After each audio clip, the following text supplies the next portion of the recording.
안녕하세요. 안녕하세요. 금강경에 물들다 20번째 시간입니다. 우리가 19번째 시간에 이 정신희우분의 뒷부분, 그래서 일체지에 대한 언급을 했거든요. 기억이 나시죠? 네. 왜 했었냐면 일체지로서 불보살님은 금강경을 수행하는 이들의 그 수행을 전부 보신다 이거예요. 전부 지켜보고 있다.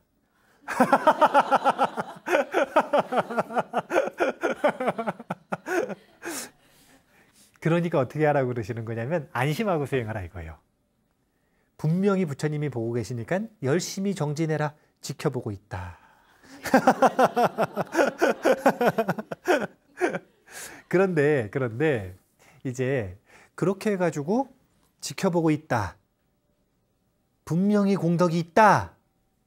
이거는 지금 반야의 약을 준 건가요? 자비의 약을 준 건가요? 자비의 약을 준 거죠? 그럼 또 무슨 병이 걸린다고 그랬죠? 유병이 걸리겠죠? 그럼 유병에 대해서는 또 무슨 약을 줘야 돼요? 반야의 약을 줘야 되죠?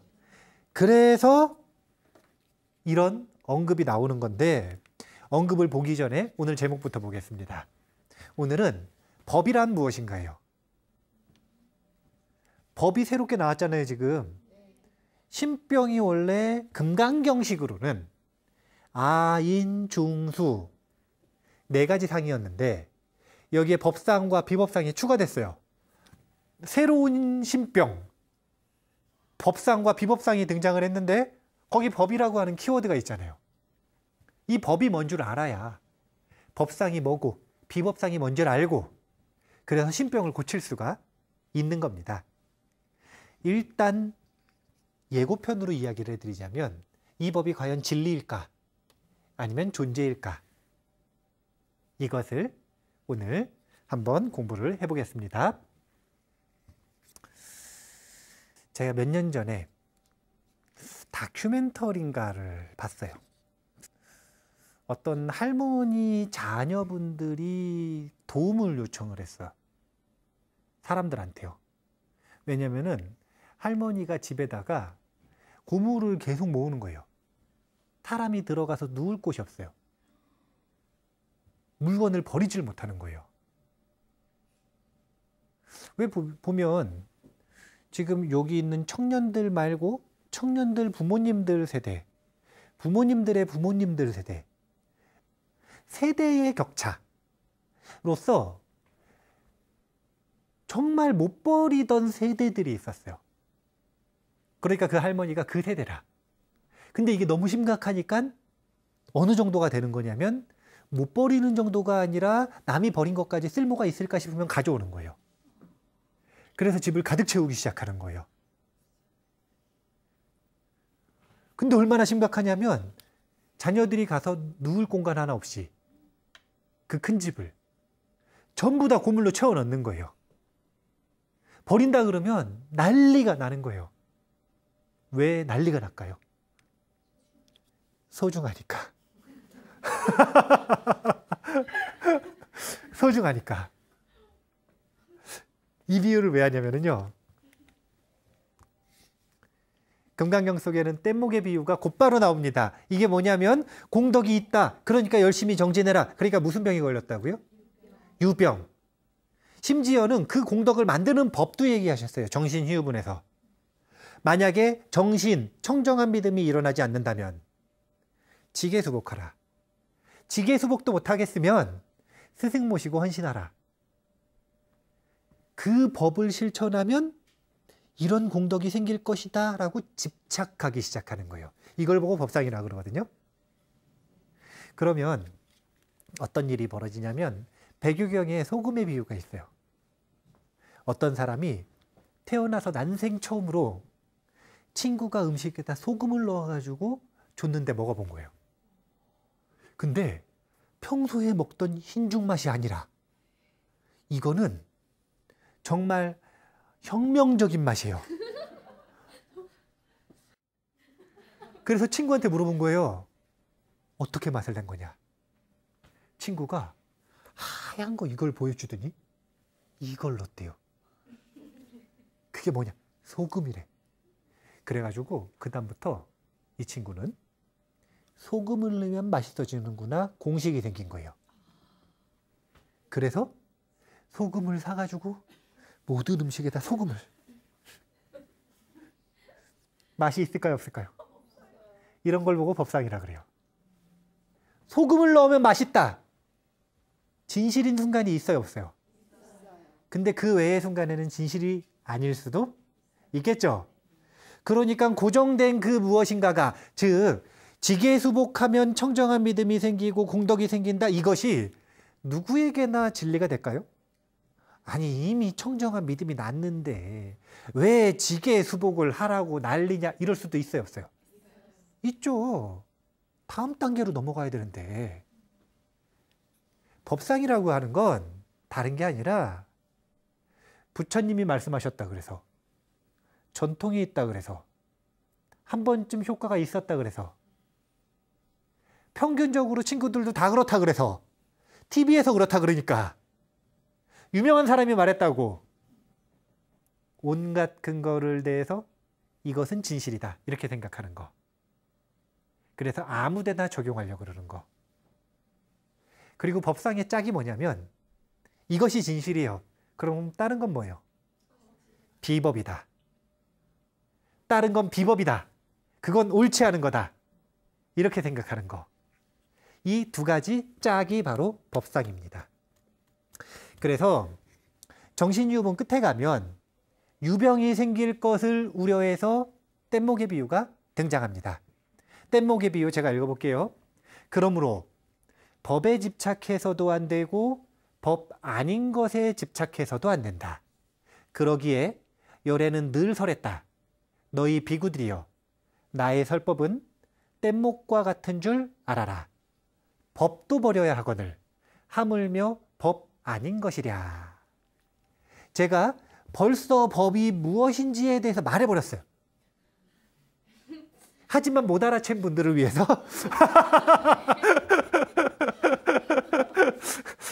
못 알아챈 분들을 위해서 준비된 스토리대로 가보겠습니다. 여기서는 키워드가 법. 이 법이 도대체 뭐냐에 따라 해석이 완전히 다른 방향성으로 나아가는 거예요. 법상과 비법상을, 이것을 존재의 법으로 볼 것이냐 아니면 진리의 법으로 볼 것이냐에 따라 완전히 다른 경전이 되는 거예요. 물론 두 가지가 다 훌륭한 해석이 될 수 있어요. 전통적으로 중국 근간경에서는 아공, 법공 이런 공성에 대한 논리가 이미 완성이 되어 있는 상태였기 때문에 존재에 대한 보다 범용적인 법의 해석을 주로 쓰기도 했어요. 그런데 결론 딱 지어서 얘기하면 인도 근간경 같은 경우에는 지금 이 앞부분에서의 법상은 범용적인 존재로서의 법보다는 진리로서의 법으로 협소의 의미로서 해석을 하는 것이 훨씬 절 맞다라는 결론을 지어놓고 역추적을 해볼게요. 왜 그런지. 일반적으로 법은 다르마라고 하는데 그 다르라고 하는 접두어죠. 그 접두어가 가지고 있는 의미가 법인데, 법은 유지하다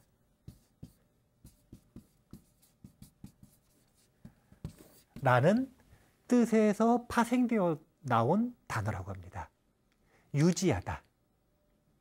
그러니까 종교적으로, 정신문화에서는 이 우주를 유지하는 게 뭐라고 생각을 하는 거냐면 진리라고 생각하는 거예요.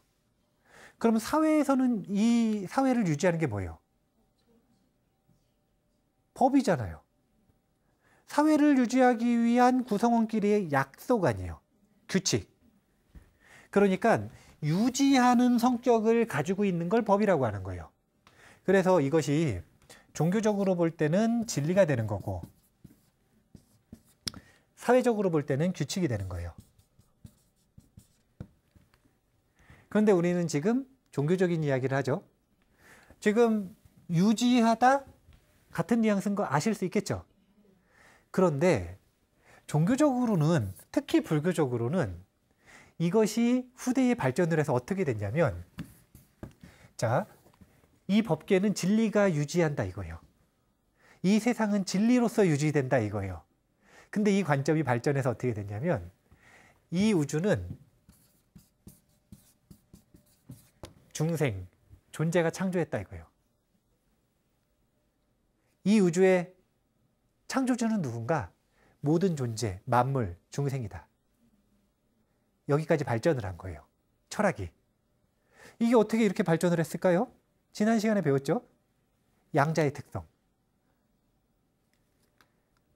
우리가 하는 생각 하나하나, 존재가 하는 생각 하나하나, 존재가 내뿜는 진동 하나하나는 만물, 나 외의 모든 것에게 전부 다 한순간에 영향을 미칩니다. 일중일체, 다중일이라 그랬죠. 그 모든 만물이 내뿜는 진동, 그 모든 만물이 내뿜는 행동, 업에 의해서 지금 그 찰나의 우주가 창조되는 거예요. 지금 그 찰나의 우주가 유지가 되는 겁니다. 그러니까 지금 유지하고 있는 게 누군 거예요? 주체가. 중생으로 초점이 변해버린 거예요. 그래서 이게 중생 존재로서의 법인 거예요. 존재로서의 법. 법이라고 하는 저 뜻을 품을 수 있었던 이유는 진리를 품고 있는 존재이기 때문에 그러는 거예요. 연결성이 있는 거예요. 막 나오는 게 아닙니다. 그래서 법이라고 하는 단어는 유지하다, 진리, 존재, 이런 식으로 의미가 확장되어 가면서 이 변해갔다, 이렇게 보시면 되는 거예요. 그래서 금강경 속에서 저 법상, 비법상이 진리를 의미하는가, 존재를 의미하는가, 즉 좁게 해석할 것인가, 넓게 해석할 것인가, 이것은 중요한 이슈라는 거예요. 자, 계속 보면 사상이 육상이 됐다 그랬죠. 사상이라고 하는 게 마음의 병입니다. 사상은 아상, 인상, 중생상, 수자상, 이걸 한마디로 줄이면 아상.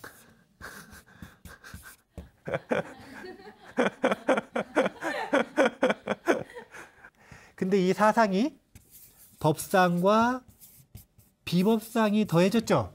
자, 이 두 가지를 한마디로 줄이면 법상. 그러니까 육상이라고 하지만 결국은 아상과 법상, 니꼬르가 아니라 더하기. 아상과 법상이 바로 신병이라 이거예요. 그러니까 신병에 더 깊이 있는 설명이 시작된 게 바로 육상이라 이거예요. 육상. 육상. 그래서 이제 법이라는 관념과 법이 아니라고 하는 관념이 등장을 했다, 이렇게 보시면 돼요. 제가 초반에 결론을 딱 져버렸죠. 어떻게 졌냐면은 금강경 속에서는 진리로서의 의미가 더 강하다고 했나요? 존재로서의 의미가 더 강하다고 그랬나요? 법이 진리로서의 의미가 더 강하다고 했죠. 존재로서의 법, 존재로서의 비법과 진리로서의 법, 진리로서의 비법 둘 다 아주 훌륭한 해석인데 치우치게 이쪽만 가지고 해석을 한다면 그것은 문제가 된다는 거예요. 지금 문맥상 놓고 볼 때 진리로서의 법을 이야기하는 것이 보다 세밀한 해석이 될 수가 있을 것이다. 하지만 보편적으로 진리에 대한 법 말고 존재에 대한 법으로서도 해석을 해도 충분히 가능한 일이다. 하지만 이 연구를 주체적으로 해야 되는 학자들은 그냥 그렇게 받아들이면 돼요, 안 돼요? 따져봐야 되죠. 그래서 구분해야 되죠. 정의를 새롭게 해야 되죠. 그래서 이 법이라고 하는 단어가 단마라, 단마, 빨리어로 단마. 그런데 저 단마를 표기하는 표기법 자체가 틀려요. 논문 용어에서. 영어권에서는 대문자로 D를 써서 단마로 표시할 때도 있고 소문자 D를 써서 단마로 표시할 때도 있어요. 대문자 D를 쓰는 게 진리를 표현하는 걸까요? 소문자 D를 쓰는 게 진리를 표현하는 걸까요? 대문자 D를 쓸 때 진리를 표현하는 법을 대문자 D를 쓰고요. 존재를 표시하는 법은 소문자 D를 쓴다 그래요. 이렇게 구분을 딱 정확하게 해요. 이건 무슨 뜻이냐면 이 구분에 따라서 문맥이 완벽하게 다르게 해석이 될 수 있다는 거죠. 그래서 우리도 저걸 구분할 수 있어야 된다는 거예요. 자, 금강경 속에서 법상이다, 비법상이다. 뗏목처럼 버려야 되는 법. 이것은 대문자디예요, 소문자디예요? 대문자디. 대문자디. 구분이 되시죠? 좋습니다. 왜 법상이 무서운가? 이거 한번 생각을 해보면 세상에서 제일 무서운 집착이 뭐냐면 종교와 이데올로기예요. 이런 걸 보고 법상이라 그러는 거예요. 정치관, 사회체계, 종교관, 진리가 무엇인가? 정의란 무엇인가? 이런 거. 이게 왜 무섭냐면요. 세상의 모든 큰 전쟁은 이것 때문에 일어났어요.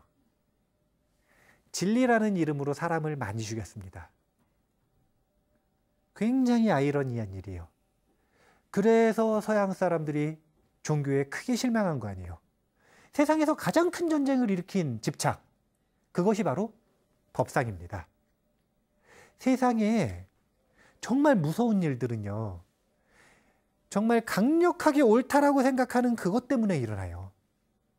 이 법상은 정말 위험해요. 정말 위험해요. 왜 위험한지 한번 과정을 보면 이렇게 발전을 해요. 법집이 무서운 이유. 첫 번째는 덮어놓고 한번 옳다고 생각하면 무조건 옳다라고 스스로를 세뇌하기 시작합니다. 이게 법상의 특징이에요. 이게 법상의 특징이에요. 물론 아상도 비슷해요. 아상도 비슷해요. 그런데 법집은 이게 더 무서운 거예요. 그 세뇌가.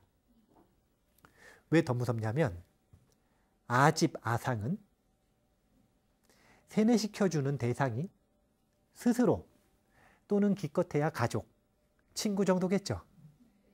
그런데 이 법집은요, 이데올로기, 종교관, 진리관, 이거 딱 들어봐도 혼자 추구하는 거예요. 옆에서 같이 사람들이 있어요.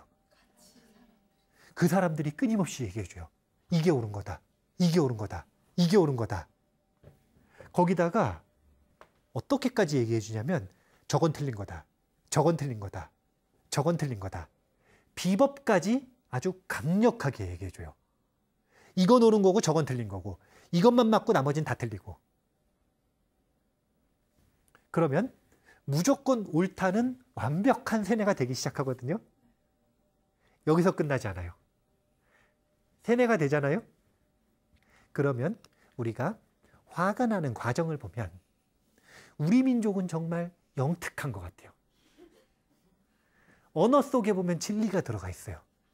화가 나는 과정을 정말 굉장히 시각적으로 리얼하게 표현을 했어요. 처음에 뭐라 그러냐면 건든다 이렇게 표현을 해요. 건든다. 뭘 건드는 거냐면 내가 옳다라는 사항을 건드는 거예요. 내가 보기엔 이게 진리인데 이게 진리가 아니라고 자꾸 나를 건드려요. 이게 바로 건드는 거예요. 내 몸을 건든다고 화를 내는 게 아니라 내 몸을 건드려서 화내는 건 초등학교 때 짝꿍이 나 자꾸 찌르고 이래가지고 화내는 거 그 유치한 수준이고, 그걸 넘어서서는 몸을 건드려서 화가 나는 게 아니라 마음을 건드는 건데 마음이 왜 건드려지느냐? 상을 세웠기 때문에. 세뇌되어 있어서 옳다고 생각하는 사항이 있는데 그걸 자꾸 건드는 거예요. 그러면은 뭐라고 표현을 이제 하기 시작하면 넌 왜 나를 자꾸 건드냐. 자, 이거보다 좀 상태가 더 심각해져요. 상대방이 더 건드는 거예요. 그럼 이제 언어가 조금 더 강해져요. 뭐라 그러냐면 왜 나를 긁냐. 넌 왜 자꾸 나를 긁냐. 그렇게 표현을 해요, 안 해요? 하죠? 그러다가 뭐라고 하기 시작하냐면 뚜껑 열린다. 뚜껑 열린다. 부글부글 끓어오르다가 이제 뚜껑 열려가지고 폭발해 버리는 거예요. 그런데 그 분노가 쭉 이어질 때 나를 건든다, 짜증과 반감이 나죠. 나를 긁는다, 이 정도까지 아직 분노라고 안 해요. 역시 짜증과 반감이 일어납니다. 그러다가 폭발해 버렸어요. 뚜껑 열려 버렸어요. 그러면 이제 분노 표출된 거죠. 근데 이 모든 것들이 뭐 때문이냐면 집착의 대상인 아상과 법상 때문에 일어나는 것이라는 거예요. 그래서 무조건 옳다는 세뇌, 이것이 뭘 만들어내는 거냐면 분노를 만들어내는데 여기서 아상보다 법상이 더 무서운 이유가 있는 거예요. 아집보다 법집이 더 무서운 이유가 있어요. 아집의 특징은 조금만 올바른 정보를 주면 그것이 잘못됐다라는 걸 알아요. 그래서 이 분노가 정당하지 않다라는 걸 알아요. 그런데 법집은 그게 안 돼, 그게. 왜냐면 진리고 신이고 종교관이고 올바른 정치관이고 거기다가 이 세뇌에서 왜 못 벗어나느냐? 주변에 친구들이 있어요. 개인적인 건 나만 납득하면 되는데 이건 지금 다 같이 믿는 거거든요. 그래서 내가 벗어나려고 해도 나를 끌어내려요. 이 법집에서 벗어날 수 없게 하는 거예요. 법집에서 누군가 벗어나서 자유로워지려고 하잖아요. 그 주변에 있는 법집 가지고 있는 사람들이 아주 기겁을 하고 막습니다. 아주 기겁을 합니다. 이게 무서운 점이에요. 분노에 대한 정당성. 자신의 분노가 아상에 의한 분노는 조금만 교정을 해줘도 금방 정당하지 않다라는 걸 아는데 이 법집에 대한 분노는 끝까지 정당한 거예요. 그래서 분노가 극대화되잖아요. 그럼 어떤 일이 벌어지냐면 내가 추구하는 이 진리, 내가 집착하고 있는 이 진리가 인간보다 소중해지는 거예요. 그러면 인간에 대한 가치가 하락하죠. 이게 바로 뭘 일으키는 거냐면 각종 성전을 일으키는 겁니다. 성스러운 이름의 전쟁이요. 성스러움을 핑계로 대는 전쟁. 성스럽다라는 전쟁. 그런 게 어디 있어요? 칼 들고 싸우는 전쟁이든 총 들고 싸우는 전쟁이든 아니면 말로 싸우는 전쟁이든 그런 게 어디 있어요? 그런 건 없어요. 그런 어리석은 일이 벌어지는 건 무조건 옳다는 세뇌, 분노에 대한 정당성, 그리고 인간성의 가치 하락. 이 모든 것들을 불러오는 게 바로 법집이에요. 그래서 금강경이 결집되던 시대를 보면 부파불교란 말이에요. 부파불교. 불교 내부적으로도 총 한 20개 부파가 생겨났다 사라졌다 생겨났다 사라졌다를 반복을 했다 그래요. 당시에는 설일체유부하고 몇 개의 부파가 유력하게 남아있었는지 정확히는 모르겠으나 여러 부파들이 생겼다 사라졌다 하면서 왜 생겼다 왜 사라지느냐? 법집을 가지고 논쟁을 통해서 사라지는 것들인 거예요. 물론 불교에서는 학파끼리 총 들고 싸우지는 않았어요. 하지만 같은 수행자끼리 내가 이렇게 아라한을 본다. 이것이 진리일 것이다. 이것이 연기일 것이다. 라고 고집하면서 이것 외에는 진리가 아니다. 라고 서로 논쟁을 해서 그 학파를 무너뜨리고 그 학파를 이기고 그 학파를 밟고 부처님께서는 그런 것은 수행자의 자세가 아니라고 하셨습니다. 그래서 그 당시에 불교계가 가지고 있었던 총체적인 문제의 근본이 바로 저 법지배 시대였다라는 거예요. 법지배 시대. 저것을 타파하고자 진리에 집착하지 않는 설법을 해주시고 있는 것이다. 이제 이것이 보다 더 깊게 연구가 되고 하면 존재에 대한 집착으로 나아갈 수 있어요. 그리고 존재에 대한 집착 중에 진리에 대한 집착이 일부가 맞아요. 맞습니다. 하지만 보다 금강경을 리얼하게 읽으시려면 그 법상을 진리에 대한 집착 이렇게 보시는 게 좋을 거예요. 진리라고 하는 것이 무엇인지를 볼 수 있는 문장이에요. 천상천하 무여불 시방세계 영무비 세간소유화진견 일체무유 여불자. 지금 절에 자주 안 다니셔가지고 이 문장이 낯설어요. 원래 절에 자주 다니신 분들은 제가 이거 딱 이렇게 딱 띄우잖아요. 그럼 이제 연불하실 준비를 딱 하고 있어. 제가 연불할 줄 알고. 연불할 때 정말 자주 나오는 문장이기 때문에 제가 범음으로 딱 읽기 시작하면 따라 읽으려고 원래 준비를 딱 하고 있어야 되거든요. 근데 법문을 하는 사람이나 안 하는 사람이나 지금 기존의 방식과 틀린데 저는 이 내용 속에서 주목해 보고자 하는 단어가 있어요. 첫 번째는 무여불입니다. 무여불. 부처님과 같은 이들이 없다 이거예요. 그 다음에 영무비. 또한 비교할 수 있는 존재도 없다는 거예요. 세상에 부처님과 같은 분이 없고 세상에 부처님과 비교할 수 있는 존재도 없다 이거예요. 무유여불자. 역시 부처님과 같은 이들이 없다는 겁니다. 왜 부처님은 특별한 걸까요? 여기 보면 부처님의 특별함이 나온단 말이에요. 천상천하에 부처님과 같은 분이 없어요. 시방세계를 다 둘러봐도 부처님과 비교조차 할 수 있는 사람이 없어요. 왜 부처님이 특별한 걸까요? 지난 시간에 부처님의 특징 두 가지를 뭐라 그랬죠? 일체지와 여실지. 일체지와 여실지. 일체지와 여실지. 그러면 일체지는 지난 시간에 했죠? 간단하지만. 그럼 여실지겠네요. 이번 시간에는. 이번 시간에는 여실지겠네요. 이 여실지라고 하는 게 도대체 뭐냐 이거예요. 있는 그대로. 있는 그대로를 보는 지혜래요. 그러면 있는 그대로를 보는 지혜가 없는 사람은 어떻게 본다는 거예요?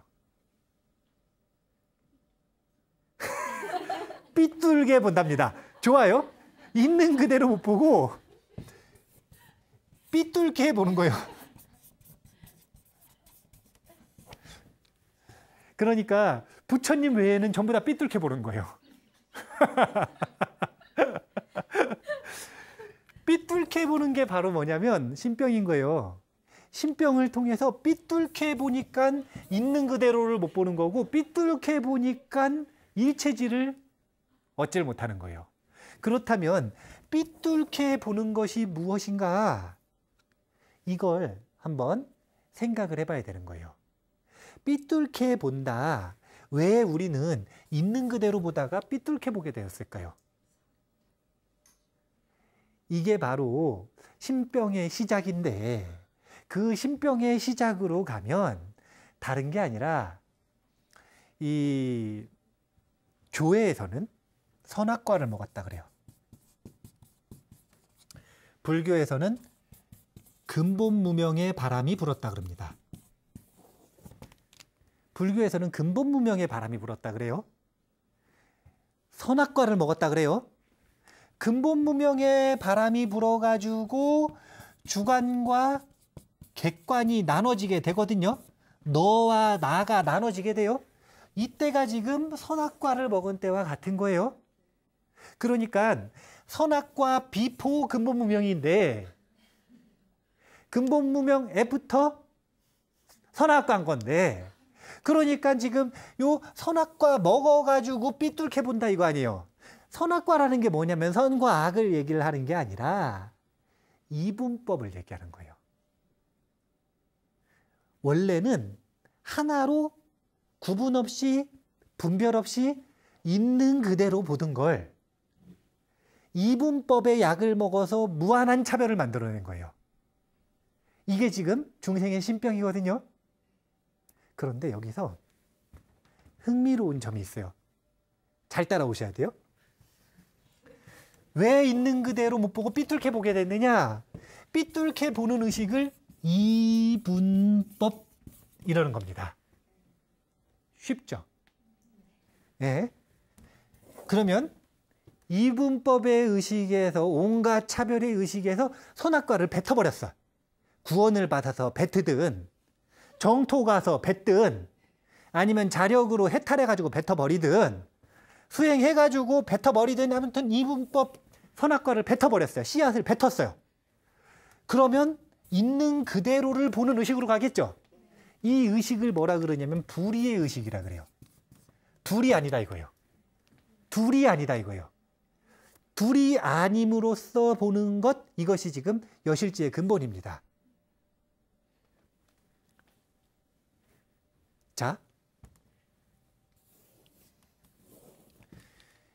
여기서 중요한 얘기가 나옵니다. 무여불인 이유. 부처님과 같은 이가 없는 이유. 영무비인 이유. 비교할 수조차 있는 이가 없는 이유. 그건 뭐 때문이냐면 부처님이 얻은 깨달음이라고 하는 게 있겠죠. 자, 무득 무설분이잖아요.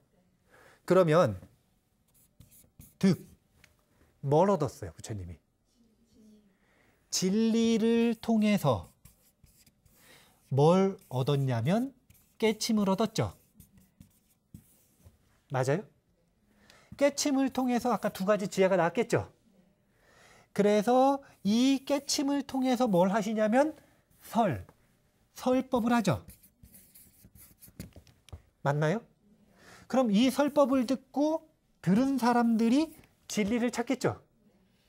그러면 진리를 얻어가지고 깨침을 얻겠죠. 이것이 지금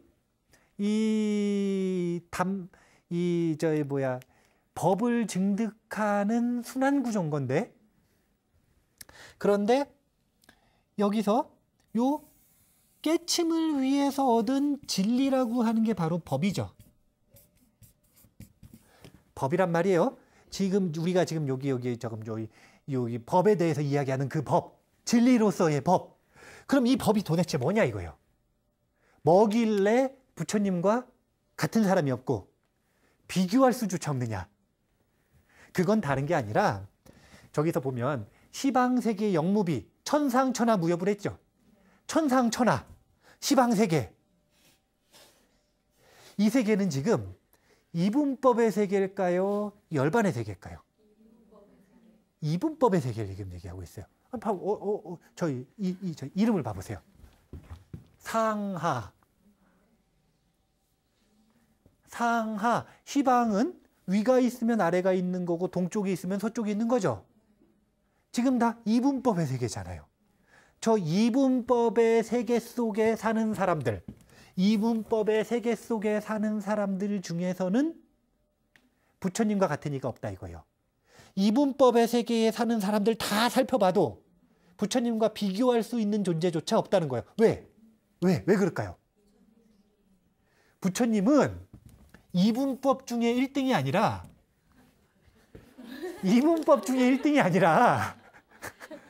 많은 사람들이 자꾸 착각을 하는데 시방세계 영무비, 무협을 그러니까 이 세상에서 1등인 줄 알아.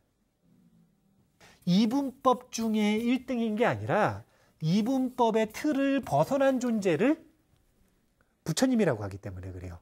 그러니까 신병이 있는 의식은 이분법의 의식이에요. 신병에서 벗어난 의식은 불의의 의식이에요.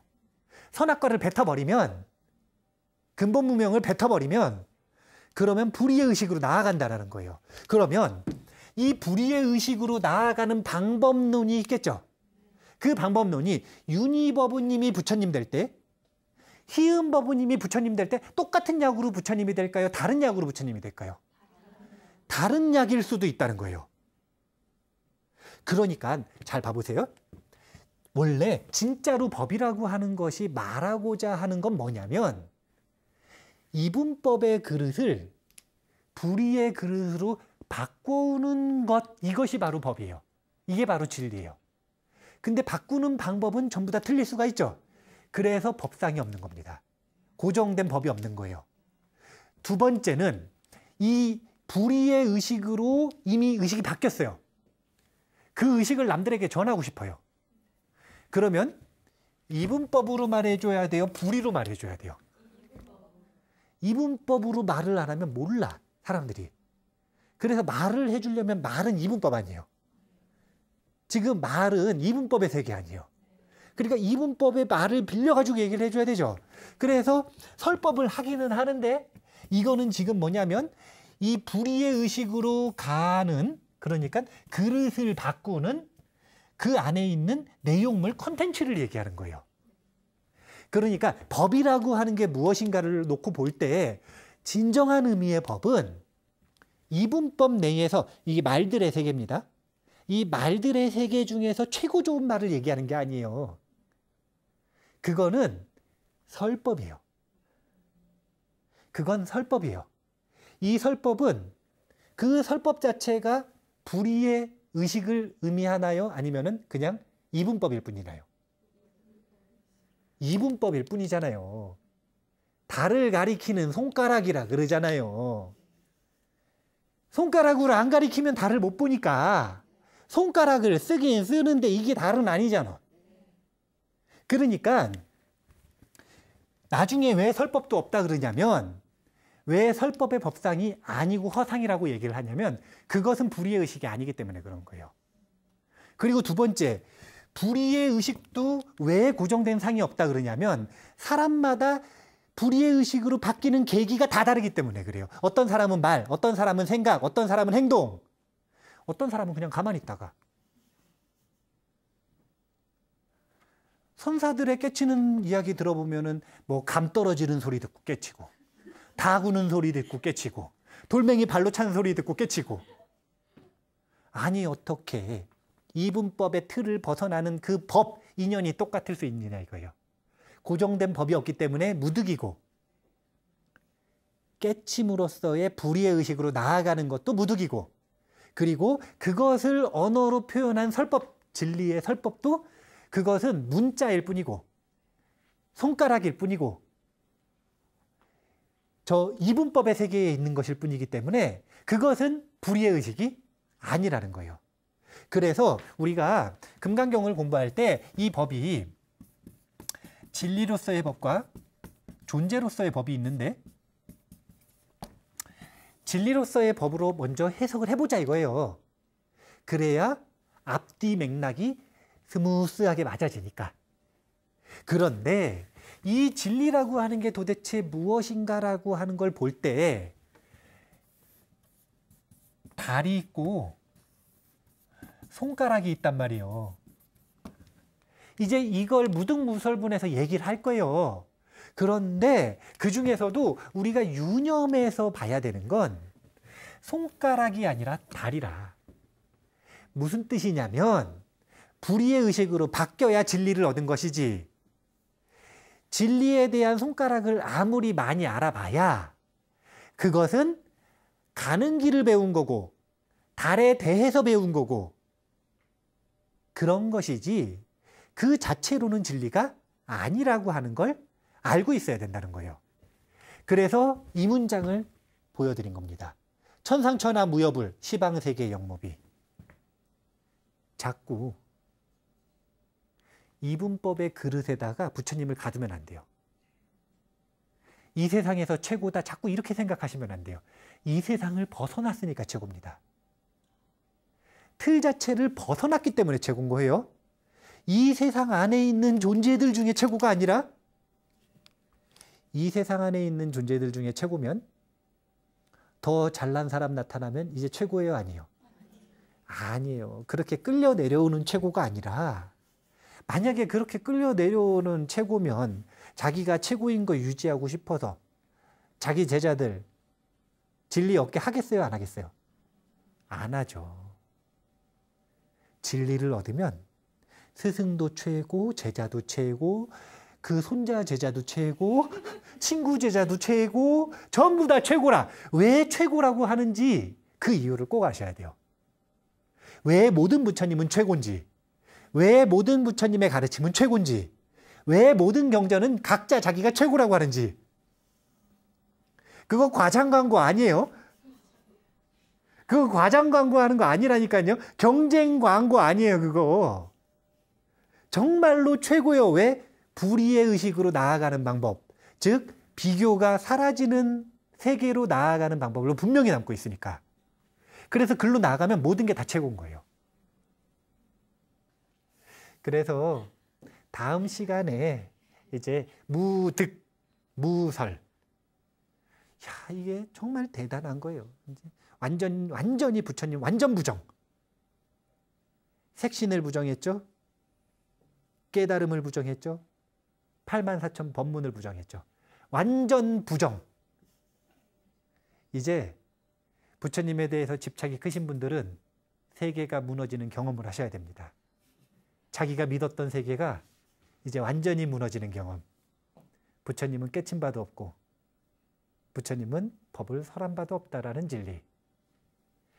이제 유병을 벗어나서 반야의 진리를 들으시고 무병 걸리실 준비를 또 하셔야 돼요. 뭐 무병 걸리셔도 또 자비의 가르침으로써 다시 또 분명히 부처님이 약을 주실 거니까 과감하게 무병이 걸리시면 됩니다. 어차피 반복해야 되는 진자운동이니까요. 자, 그러면 오늘은 법이란 무엇인지를 배웠습니다. 그래서 법상과 비법상이라고 하는 게 이게 법이다. 이건 법이 아니다. 이 집착을 경계하고 있으시다는 거. 이런 말들은 일시적이고 그 순간에 필요한 도구일 뿐이라는 거. 그래서 부처님이 뗏목처럼 생각하라. 아무리 귀한 진리도. 그렇게 말씀하셨다는 걸 꼭 기억을 하시고 도반들끼리 만나서 싸우지 마시고 그럼 부처님 얼굴에 이 먹칠하는 거니까 싸우지 마시고 항상 가변적인 진리 속에서 적절한 언어와 적절한 행위를 찾아가는 수행을 이어나가셨으면 좋겠습니다. 오늘 이만 마치겠습니다. 감사합니다.